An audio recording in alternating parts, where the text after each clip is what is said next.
औज़ुबिल्लाहिमिनश्शैतानिर्रजीम बिस्मिल्लाहिर्रहमानिर्रहीम।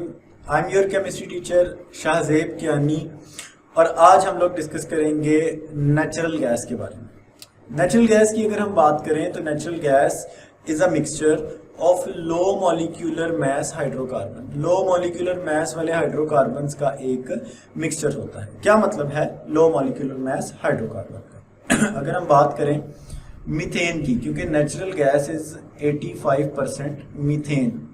लाइक आप देख सकते हैं the main component of the natural gas is 85% methane.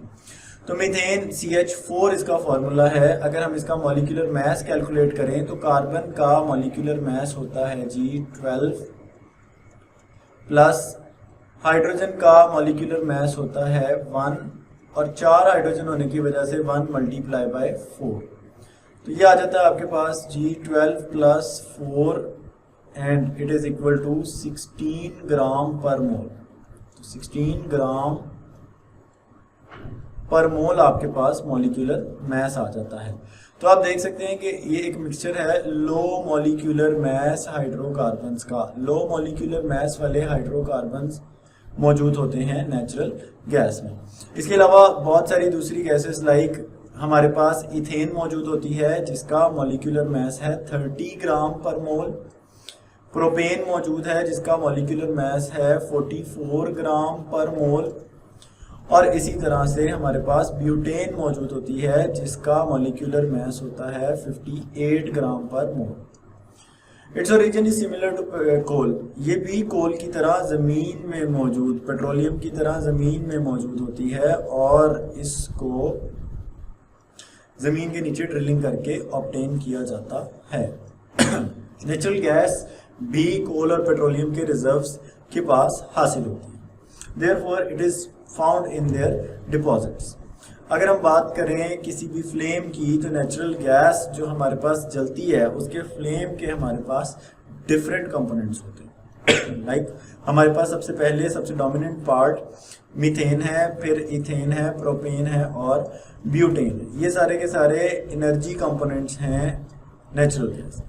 इसके अलावा बहुत सारे दूसरे हाइड्रोकार्बन जो इसमें कंडेंस हो जाते हैं, उन हाइड्रोकार्बन्स में कार्बन 5 से लेकर कार्बन 10 डिकेन तक शामिल और नॉन एनर्जी कंपोनेंट्स हैं जो कि एटमॉस्फेयर में मौजूद हैं। Nitrogen, carbon dioxide, hydrogen sulphide और हीलियम।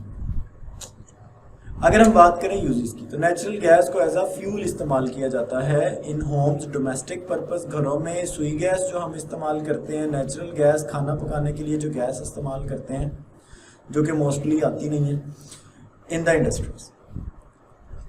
इसके अलावा इसको फ्यूल के तौर पर इस्तेमाल किया जाता है। पाकिस्तान जैसी कंट्रीज़ में CNG को फ्यूल के तौर पर इस्तेमाल किया जाता था और CNG का मतलब है compressed natural gas. Natural gas को कंप्रेस करके गाड़ियों में सिलेंडर्स में भरा जाता है और इसको पेट्रोल की जगह एज अ फ्यूल इस्तेमाल किया जाता है। नेचुरल गैस की अगर हम बात करें तो natural gas is also use to make carbon black. Exercise में मल्टीपल चॉइस क्वेश्चन पूछा गया है कि नेचुरल गैस को कौन सा कंपाउंड बनाने के लिए इस्तेमाल किया जाता है, तो नेचुरल गैस को कार्बन ब्लैक बनाने के लिए इस्तेमाल किया जाता है। अगर हम बात करें इसके यूजेस की तो सबसे ज़्यादा नेचुरल गैस का सबसे डोमिनेंट यूज़ है इंडस्ट्रियल यूज़। इंडस्ट्रीज़ में एज अ फ्यूल इस्तेमाल किया जाता है और दूसरे नंबर पे इसको रेजिडेंशियल एरियाज़ में घरों में खाना पकाने के लिए इस्तेमाल किया जाता है। इसके अलावा थर्मल पावर स्टेशंस में इलेक्ट्रिसिटी जनरेट करने के लिए भी नेचुरल गैस को इस्तेमाल किया जाता है और कमर्शियल पर्पजेस के लिए 13.8%। ये आपने सिर्फ जनरल नॉलेज के लिए इसको याद रखें। See you in the next lecture.